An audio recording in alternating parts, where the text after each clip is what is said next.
जय श्री कृष्ण। ज्ञान विज्ञान तृप्तात्मा कुटस्थो विजितेन्द्रियः युक्त इत्युच्यते योगी समलोष्टाशम कांचनः। अध्याय 6 श्लोक 8। व्याख्या। ज्ञान विज्ञान तृप्तात्मा यहाँ कर्मयोग का प्रकरण है, अतः यहाँ कर्म करने की जानकारी का नाम ज्ञान है और कर्मों की सिद्धि असिद्धि में सम रहने का नाम विज्ञान है।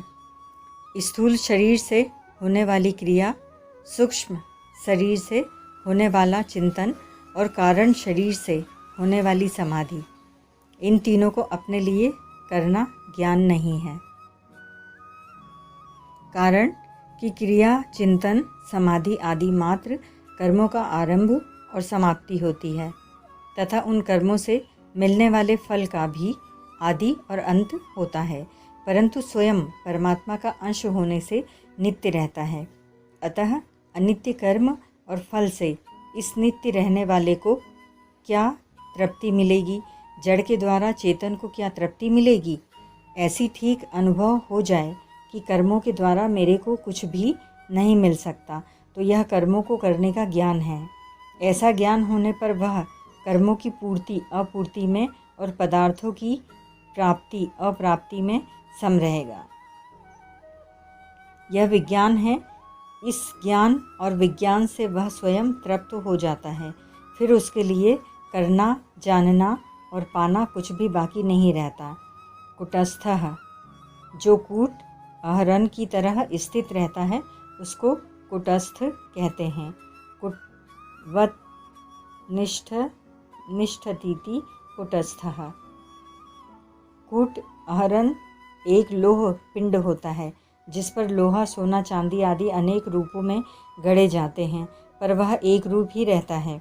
ऐसे ही सिद्ध महापुरुष के सामने तरह तरह की परिस्थितियाँ आती हैं, पर वह कूट की तरह ज्यों का त्यों निर्विकार रहता है।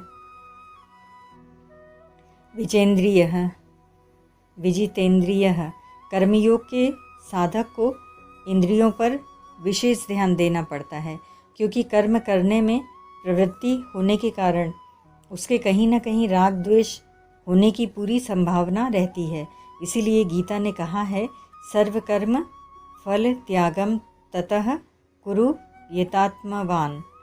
12-11 अर्थात कर्मफल के त्याग में जितेंद्रियता मुख्य है। इस तरह साधन अवस्था में इंद्रियों पर विशेष ख्याल रखने वाला साधक सिद्ध अवस्था में स्वतः विजितेंद्रिय होता है। समलोष्टाश्म कांचनः, लोष्ट नाम मिट्टी के ढेले का, अश्म नाम पत्थर का और कांचन नाम स्वर्ण का है। इन सब में सिद्ध कर्मयोगी सम रहता है। सम रहने का अर्थ यह नहीं है कि उसको मिट्टी के ढेले, पत्थर और स्वर्ण का ज्ञान नहीं होता। उसको यह ढेला है, यह पत्थर है, यह स्वर्ण है, ऐसा ज्ञान अच्छी तरह से होता है और उसका व्यवहार भी उनके अनुरूप जैसा होना चाहिए वैसा ही होता है।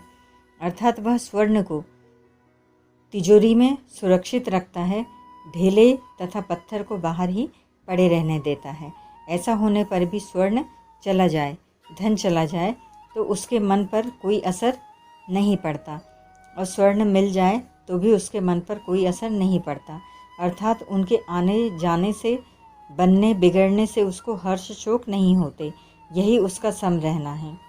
उसके लिए जैसे पत्थर है वैसे ही सोना है, जैसे सोना है वैसे ही ढेला है, और जैसे ढेला है वैसे ही सोना है। अतः इनमें से कोई चला गया तो क्या, कोई बिगड़ गया तो क्या, इन बातों को लेकर उसके अंतःकरण में कोई विकार पैदा नहीं होता।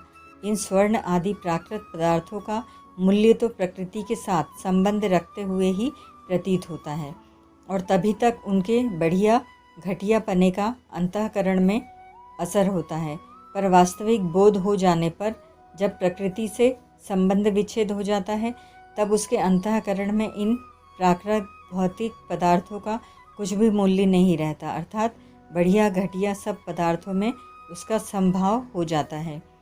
सार यह निकला कि उसकी दृष्टि पदार्थों के उत्पन्न और नष्ट होने वाले स्वभाव पर रहती है, अर्थात उसकी दृष्टि में इन प्राकृत पदार्थों के उत्पन्न और नष्ट होने में कोई फर्क नहीं है।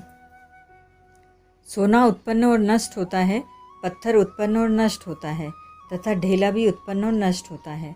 उनकी इस अनित्यता पर दृष्टि रहने से उसको सोना, पत्थर और ढेले में तत्व से कोई फर्क नहीं दिखता।